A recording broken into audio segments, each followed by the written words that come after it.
Hello guys, good morning. पर आज मैं आपसे बातचीत करना चाहती हूँ आज सुबह की प्रार्थना में। और आज मैं प्रत्येक मनुष्य से बातचीत करना चाहती हूँ। आप लोगों को जो है यीशु मसीह के लिए जीना चाहिए गाइस।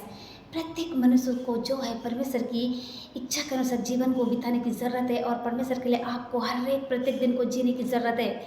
यदि आप लोगों ने अभी तक यीशु मसीह को उद्धारकर्ता के रूप में अगर ग्रहण नहीं किया है तो आज मैं आपको सलाह देना चाहती हूँ कि आपको परमेश्वर की सेवा करनी चाहिए गाइस। मैं कहना चाहती हूँ सभी जो भी मुझको देख रहे हैं, मैं कहना चाहती हूँ कि आपको यदि आप परमेश्वर की सेवा करना चाहते हैं तो आपको परमेश्वर के साथ में चलने की ज़रूरत है।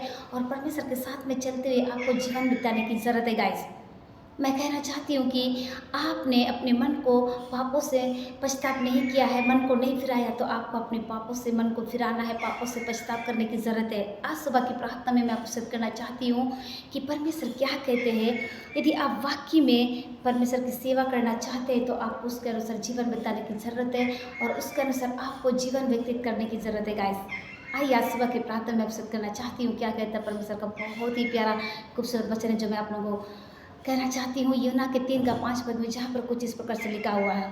यीशु ने उत्तर दिया, मैं तुमसे सच कहता हूँ कि जब तक कोई जल और आत्मा से ना जन्मे वह परमेश्वर के राज्य में प्रवेश नहीं कर सकते। आमीन गाइस, यहाँ पर यीशु मसीह का वचन पूरा कंप्लीट होता है। यीशु मसीह यहाँ कहते हैं कि जब तक कोई मनुष्य शरीर आत्मा और जल से ना जन्मे वे परमेश्वर के राज्य में प्रवेश नहीं कर सकते। यहाँ पर परमेश्वर का वचन बहुत खूबसूरत तरीके से आपसे बातचीत कर रहे हैं। क्या कह रहे हैं, जब तक कोई मनुष्य जल और आत्मा से ना जन्मे तो वह परमेश्वर के राज्य में प्रवेश नहीं कर सकते। जो शारीरिक है वो शरीर, जो शरीर से जन्मा है वह शरीर में है, और जो परमेश्वर की आत्मा से जन्मा है वो आत्मिक है गाइस। मीन्स आपको अगर परमेश्वर के राज्य में प्रवेश करना है तो आपको परमेश्वर के लिए जो है जल और आत्मा से जन्मने की ज़रूरत है। मीन्स आपको अपने पुराने पापों से निकल कर जो है परमेश्वर के लिए तैयार होना है। और परमेश्वर जो है आपको एक उत्तरता का जीवन को देकर जो है अपने राज्य में प्रवेश कराना चाहते हैं। मैं कहना चाहती हूँ गाइस, यदि आपने सचमुच यीशु मसीह को अभी तक ग्रहण नहीं किया है तो आप यीशु मसीह को एक उद्धारकर्ता के रूप में ग्रहण करें। जो शरीर में जन्मा है वह शरीर के है, शरीर कभी भी परमेश्वर के राज्य में प्रवेश नहीं कर सकता। आमीन। इसलिए जो जो आत्मिक शरीर, जो आत्मिक वंश में फिर से नया जन्म उनको लेना पड़ेगा। आपको कहना चाहती हूँ कि जो शरीर में है वो कदापि परमेश्वर में प्रवेश नहीं कर सकते परमेश्वर के राज्य में। उसके लिए आपको एक नए आत्मिक नए सिरे से आपको जन्म लेने की आवश्यकता है। मीन्स आपको पापों से मन फिराना है। उसके बाद परमेश्वर जो है अपने राज्य में आपको इस्तेमाल करेंगे गाइस। मैं कहना चाहती हूँ कि आपको सबसे पहले परमेश्वर के लिए तैयार होना है और परमेश्वर के लिए हर एक कार्य को करना होगा। इस प्रकार विश्वास से नया जन्म लेने पर एक व्यक्ति का हृदय जो है परमेश्वर की आत्मा में निवास करने लगता है और परमेश्वर की इच्छा के अनुसार जो है वे कार्य करने लगता है और परमेश्वर के लिए वो जीवन जीने लगता है गाइस। मैं कहना चाहती हूँ एक व्यक्ति जब परमेश्वर में आ जाते हैं, पुराने जीवन से जब नई जिंदगी में आ जाते हैं तो आप परमेश्वर की ओर जाते हैं।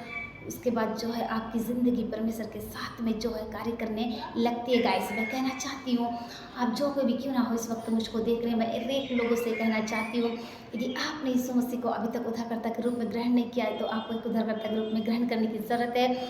यहाँ यीशु मसीह फिर कहते हैं कि इस प्रकार विश्वासियों से नया जन्म लेने पर एक व्यक्ति का हृदय परमेश्वर की आत्मा का निवास स्थान बन जाता है।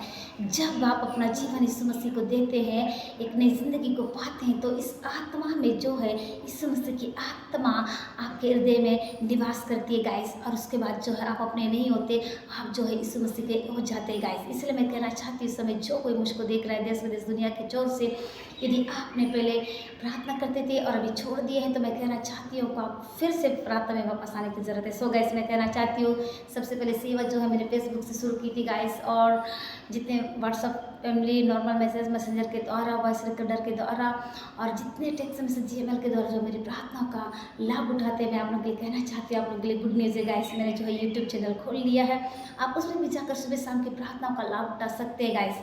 एक और गुड न्यूज़ है गाइस, मैं कहना चाहती हूँ मैंने जो है एक टेलीग्राम चैनल भी ओपन किया है, आप उसमें भी जाकर सुबह शाम की प्रार्थना का लाभ उठा सकते हैं। सो गाइस, आई सबके लिए मैं प्रे करना चाहती हूँ। धन्यवाद धन्यवाद जीवन के देने वाली खूबसूरत समय के लिए धन्यवाद पिता। इस नए महीने के आज 28 तारीख के लिए धन्यवाद करते पिता। आप महान परमेश्वर है, आप अति पवित्र है, आप अति आदर के योग्य प्रभु।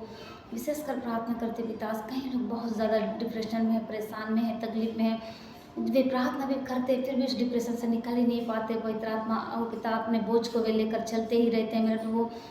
जबकि आप कहते हैं कि मत डरो, फिर भी वे लोग डरते रहते पिता और चिंता करते रहते पवित्र आत्मा।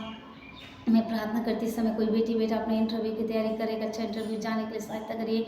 कोई लोग कई प्रकार की प्रॉब्लमों में फंसे हुए हैं, कई लोग कई प्रकार की पिता परमेश्वर परेशानी से होकर गुजर रहे हैं पवित्र आत्मा, आप उनकी सहायता करिए, मदद करिए मेरे पिता। आप ऐसा कर रहे हैं मेरे खुदा पवित्र आत्मा। मैं प्रार्थना करती हूँ इस वक्त पिता, कोई बहुत ज़्यादा बीमारी से गुजर रहा है प्रभु, उनकी सहायता करिए, जिसका कोई इलाज नहीं है, डॉक्टरों ने जवाब दे दिया, पर आपके लिए कोई भी कार्य असंभव नहीं है।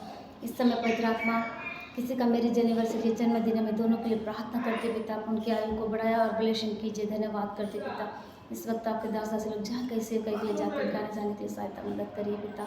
इस वक्त मैं और मेरा घराना मिलकर आपकी सेवा करने वाले हैं, उसके सारी बातों में हम आपको देते यीशु के नाम से सुनने को मांगती, दया से सुनिए कबूल करिए, आमीन।